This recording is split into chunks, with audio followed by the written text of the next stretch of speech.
వరంగల్ జిల్లా నర్సంపేట నియోజకవర్గంకు చెందిన Congress party OBC cell జిల్లా చైర్మన్ ఓర్సు తిరుపతి గూండాగిరి వికలాంగునిపై దాడి చేసిన జిల్లా కాంగ్రెస్ పార్టీ నాయకుడు ఓర్సు తిరుపతి తన అనుచరులతో కుటుంబంపై దాడి చేసి మహిళలను విచక్షణారహితంగా చితకబాదిన కాంగ్రెస్ పార్టీ జిల్లా నాయకుడు ఓర్సు తిరుపతి దాడికి నిరసనగా జాతీయ రహదారిపై ధర్నా చేసిన కుటుంబ సభ్యులు మహిళలు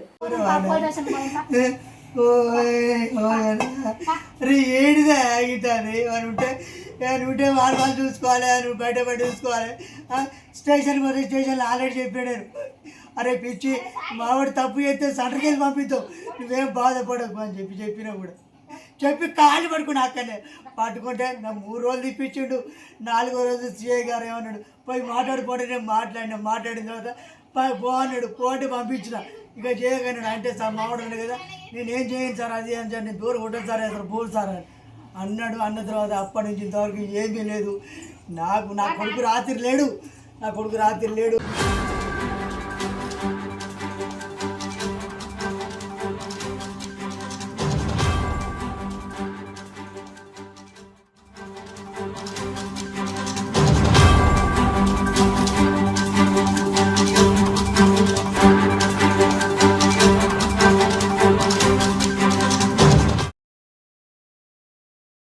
దీతోడి వృద్ధురాయుసు రాకపోతే కూడా నేను ఆల్రెడీ చచ్చిపోతురు. 7 కాడికి ఇరిగిపోవు. ఎవడో వచ్చిండు తెలియవాడు. అందరు తీసుకొచ్చిండు. మొత్తం ఇల్లంతా ఆగం చేసిండు.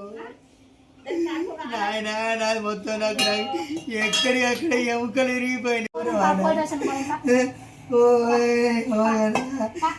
ఏడిదే ఆగితుంది అని ఉంటే వాళ్ళు చూసుకోవాలి, నువ్వు బయట చూసుకోవాలి.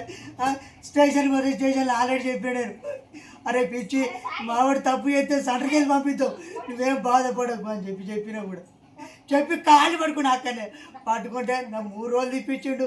4వ రోజు సిఐ గారు ఏమన్నాడు, పోయి మాట్లాడుకోండి. నేను మాట్లాడిన తర్వాత బాగున్నాడు పోటీ పంపించిన. ఇక చేయగలిగాడు అంటే సార్ మావాడు కదా, నేనేం చేయను సార్ అది అని సార్, నేను దూరం ఉంటాను సార్, అసలు పోదు సార్ అని అన్నాడు. అన్న తర్వాత అప్పటి నుంచి ఇంతవరకు ఏమీ లేదు. నా కొడుకు రాత్రి లేడు.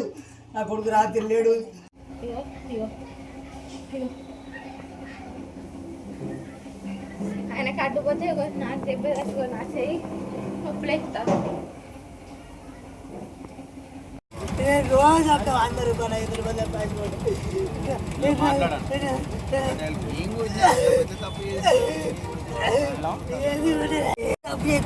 ఇంటిని కొడతారు. ఓరు తిరుపతి అన్న కొడుకులు అందరూ వచ్చి కొట్టి ఆడలంతా నమ్మకోళ్ళంతా నేను కన్ను లేనంటే మీకు అంగడి బ్యాంకులు ఎక్కడ పోలేపోతా బ్యాంక్ వాడి పొగులా కొట్టి ఆగో నా దగ్గర అంగుడి నేను కంట లేనట్టు కొట్టి పెట్టివాడు. నేను ఏదో కాయ కష్టం చేసి అమ్మాట పని చేసుకుంటున్నా. నేను నవ్వుకొని వదిలిపెట్టిన నవ్వుకొని నేను ఇంట్లో కష్టం చేసుకుంటా. ఎవరి మీద రూపాయి దేవుడా నాయన బాబో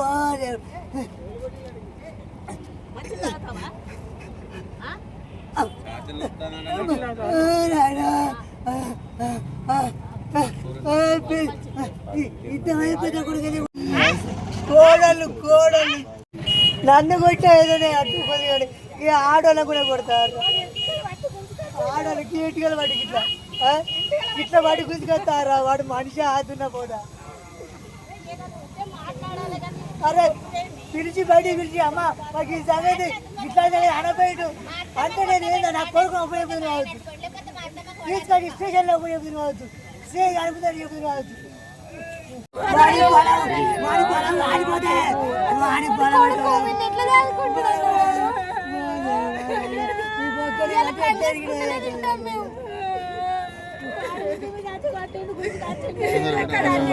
మా దగ్గరనే ఉన్నాడు వాడు, మా అన్నుడు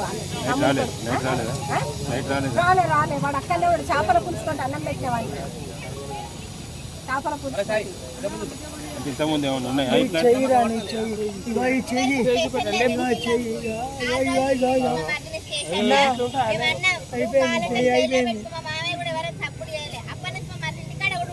రోజు పని చేసుకుని వెల్డింగ్ పని చేసుకుంటాడు. వాడు వెల్డింగ్ పని చేసుకుంటాడు. వాడు చేయి కూడా ఎరిగింది. వాడు పని చేసుకుంటాడు. అయ్యో దేవుడా.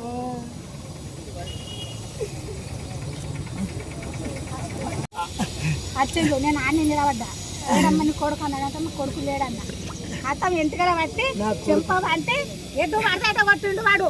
నా కొడుకు లేడు, చిన్న కొడుకు ఆల్రెడీ నా అక్కోలింటి కాడ పడుకున్నాడు. నా అక్కోలింటి కాడనే ఉన్నాడు. వాడు తిరుపతి గాడు. ఎక్కడిది ఏమో గుర్తు గుర్తానంటే చెప్పు అసలు ఏం జరిగింది, చెప్పు మొత్తం ఏం జరిగింది.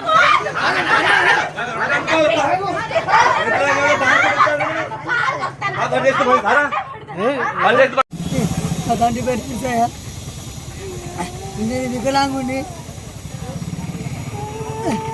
నేను ఇక్కడ నా సొంత అయ్యమిచ్చే ఇంట్లో వండుకుంటూ నేనేదో అమలు పని చేసుకుంటూ అవునా బాక్స్లో గిరాగించుకుంటా. ఎవరిని రూపాయి అడగను, రూపాయి చేయదామని. నాకు వచ్చిన రూపాయి, నేను కష్టపడ్డ రూపాయి నా పిల్లలకు నాకు తప్ప ఆసంటోని కొన్నిసార్లు ఒకసారి కేసు పెట్టాడు మా కొడుకు మీద. పెడితే పోయినా నేను 4 రోజులు తిప్పిడు. 4వ రోజు వాళ్ళు సిఐ గారు అన్నాడు కదంటే, బాబు నువ్వు పోయి ఆయనతో మాట్లాడుకుంటే బయటకు వచ్చిన తర్వాత 2 కాళ్ళ మీద పడ్డా. తిరుపతి బావా, మనం చిన్నప్పటి నుంచి కలిసిమెలిసి ఉన్నాను బావా. నా కొడుకు వాడిని తప్పు చేస్తే వాడిని సండ్ర చేరు కన్నా పంపిద్దాం కానీ బావా నువ్వు పంపి బావ, చెప్పు బావా అది అని అంటే, కాళ్ళు పడుకున్నాక సరే పోనన్నాడు. అంటే సిఐ గారి దగ్గర పోయి చెప్తే ఆయన పంపిర్రా అన్నాడు. 4 రోజులు తీసుకొచ్చినాక నేను అన్నా, సార్ నా కొడుకు ఏమైనా తప్పు చేసేది ఉంటే సెంటర్ జైలుకే పంపిద్దాం సార్, వానికి బెయిల్ అనేది రాకుండా చేద్దాం సార్ అని చెప్పి ఆల్రెడీ హామీ ఇచ్చి వచ్చినాక మళ్ళీ ఇవాళ నిన్న నా కొడుకు డోర్ కొట్టినాడు రాత్రి. మరి నాకు తెలియదు, నా కొడుకు ఉన్నది నా అక్కోళ్ళింటికి అన్నాడు. రుద్ర రాజేష్ వాళ్ళ ఇంటికాడ నైట్ పడుకున్నాడు. అయితే రాత్రి ఎప్పుడు వచ్చిననేది ఇక అది ఇక నాకు తెలియదు, దేవుని పేరుగా ఆ విషయం అనుకొని ఇంట్లోకి వచ్చి నేను బయట అంబేద్కర్ సెంటర్లో ఉన్నా. నా పనుల మీద నేను అటు ఇటు ఉంటే ఇంట్లో వచ్చి ఆడోళ్ళను ఆయన ఇష్టం వచ్చినట్టు ఒక 6 7 వచ్చిండు. నేను దబదబ బండి మీద అక్కడ దాకా వచ్చినాక ఆ బండి మీద ఉండగానే ఒకడు కొట్టిడు నన్ను చెంప మీకది వేస్తే ఈ చెవిన పడతలేదు, ఈ కన్ను లేదు, ఈ చెవిన పడతలేదు. ఇప్పుడు నేను అటు వచ్చారుగా వాడు వీడు వాడు అన్నదమ్ముల కొడుకులు అందరూ గుడితోనే ఉన్నారు. అరే ఏంది అంటే మళ్ళా లోపలికి పోయి మా ఊళ్ళని కొడతాడు, మా కొడుకుని కొట్టిండు. అంతకుముందు కొట్టిందంటే నాకైతే తెలియదు. నా కొడుకు చెయ్యి అయితే ఇరిగిపోయింది. వీడి బతుకపానం వీడికి ఎంత ఉండదా, వీడిని కొడతాడా ఆడ కూర్చో పిలవపోయినాం.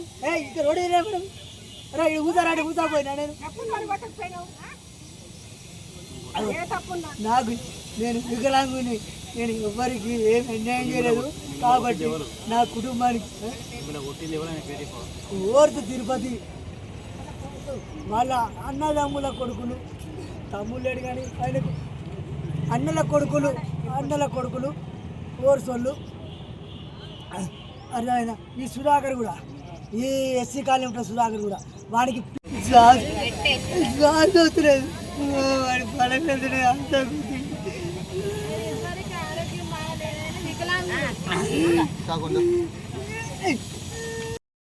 మరిన్ని అప్డేట్స్ కోసం మా ఛానల్ని సబ్స్క్రైబ్ చేయండి.